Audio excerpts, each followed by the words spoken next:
would it have made much difference, do you think, if the settlement date had been pushed a week out versus a day out? Would that have had a much Yes. impact? Yeah. It would have, wouldn't it? That would have had a very big impact. Yeah. The reason for that is in a lot of contracts in Australia, there's a allowance to do the last walkthrough, the Yeah. last inspection Mm. within 1 week of the settlement date. Yeah. So that's So no if you house, couldn't no do your walkthrough. inspection, Mm. no house, no walkthrough. If you couldn't do your last inspection, then it's not a it's not a breach of contract, My but next you've put question. yourself into a grey area. Yeah. You've put yourself into a grey area because yes, you're not allowed to do what you've done. If something changes, and we're talking probably more if you're getting a lending for the property, Correct. um, sometimes the bank changes their policy. So Australia has four major banks, Mm-hmm. and those major banks have smaller banks that they own that are owned under the same umbrella, but they have a different branding. They have a different title, but it's still owned by the same company.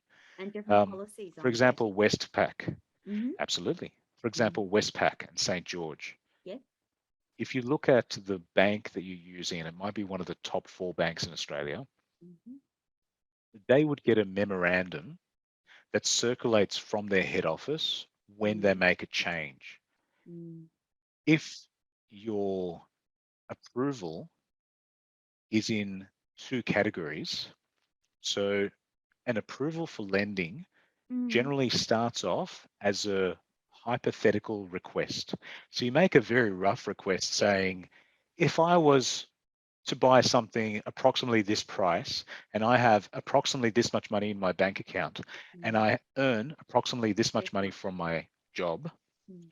the bank looks at your example and says, well, here's a letter to say probably we would lend you Lend you. money But it's no if guarantee. everything stays the same unless things change on our side or change on your side or Yeah. change with the building. Mm. So so here's the catch, Tony. If your job changes before settlement, before the house is yours, Right. you have to tell the bank that it's changed. It says that in your contract. Yeah. If the building that they looked at in your example is different to the building at the end, you have to tell the bank. Mm. If the bank gets a change in their policy, Yes. they can choose whether to comply with what they told you we're still going to do back then Mhm.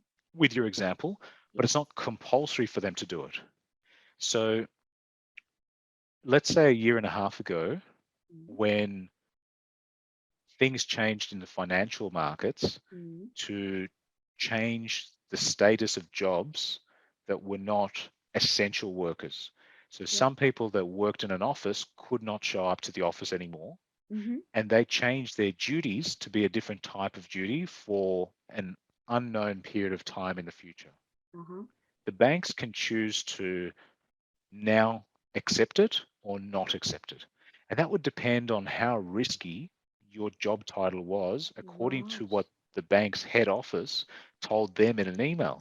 So if you were working in the flights industry and flights in and out of Australia were restricted, Yeah. then the bank has not the obligation, but the opportunity to say, from now until the next unknown period of time, we're not going to consider lending to somebody who works in the flights industry. Whether Mm. you're a baggage handler, whether you're a flight attendant, whether you're a pilot, Yeah. the banks can say, well, we don't know what the future holds, so we're doing zero lending to that segment of the economy from today onwards.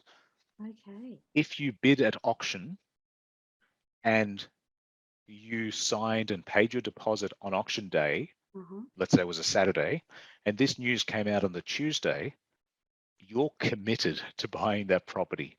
So you've put your deposit down, you can't pull out, So in New South Wales, there's no cooling off period if you're bought at auction. Option. You've put in your 10% deposit.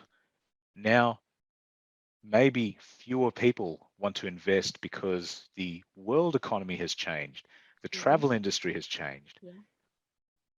You're now in this very precarious, very scary Yeah. type of environment where you don't know your own future.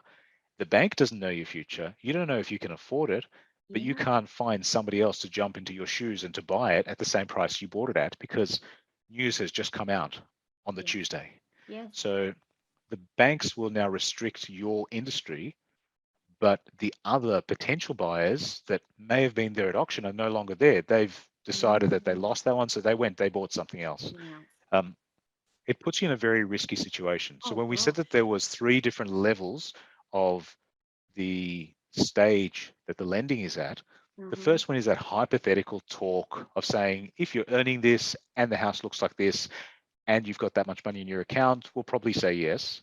Mm. That's sometimes called a pre-approval. Yeah. When you move to the next stage, that's usually between that pre-approval and then you win at auction. You send your contract for what you just bought to the To bank. the bank. The bank looks at it and Mm-hmm. then they send somebody to the To check house the house out. to have a look, either from the outside or on Mm. their computer, or quite often now they actually walk inside the house, take photos, write a report, and send it back to the bank. Uh-huh. If the bank is using this new house as the security against the loan, so they're lending you a percentage of that house's value, Mm.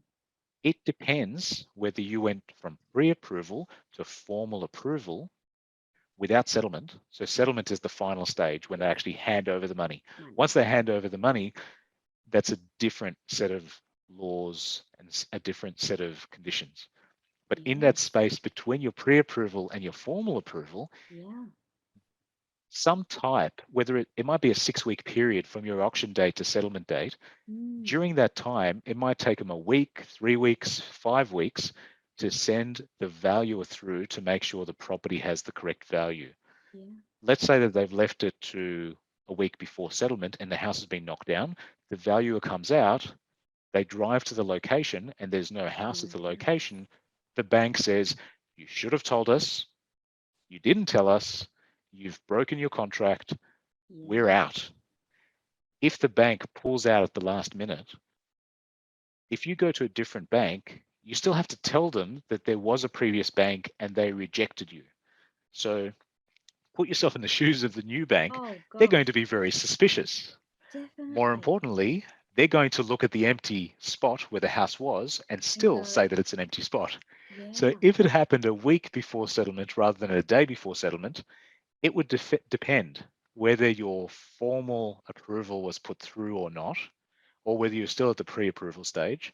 It'll depend whether the asset that you had, the security, was only that house, or Mm. whether you can just substitute, in other words, swap over what the bank was going to use as Mm. security to give you the lending Yes. for your other house, your other investment property, or the house that you live in.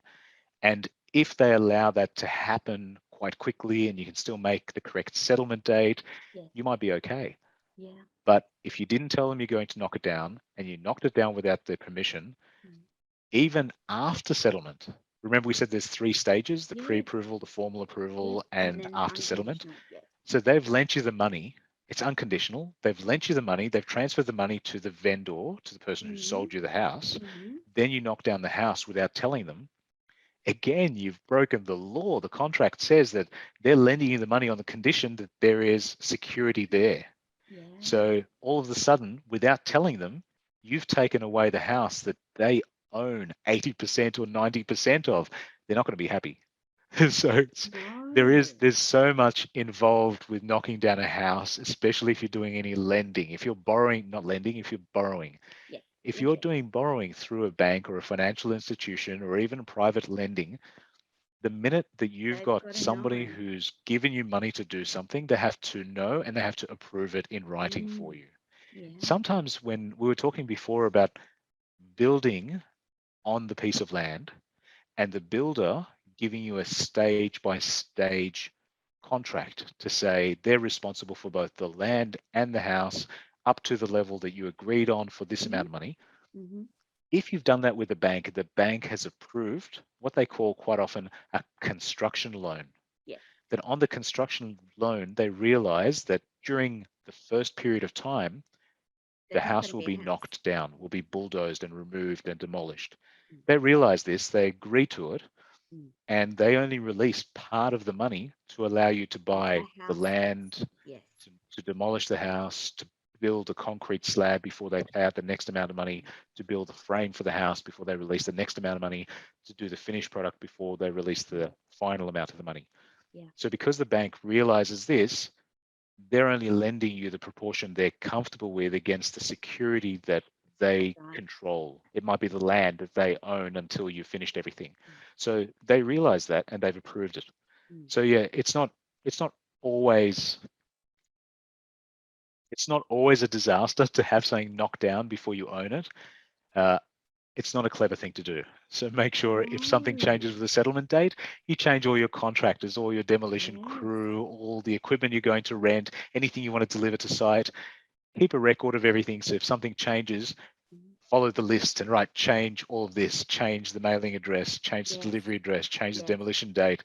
Yes. If you have things written down and you have Like a reminders set in place, when checklist, one thing Amir. changes, you can shift everything Yeah. like a checklist. Yeah. Yeah. Um,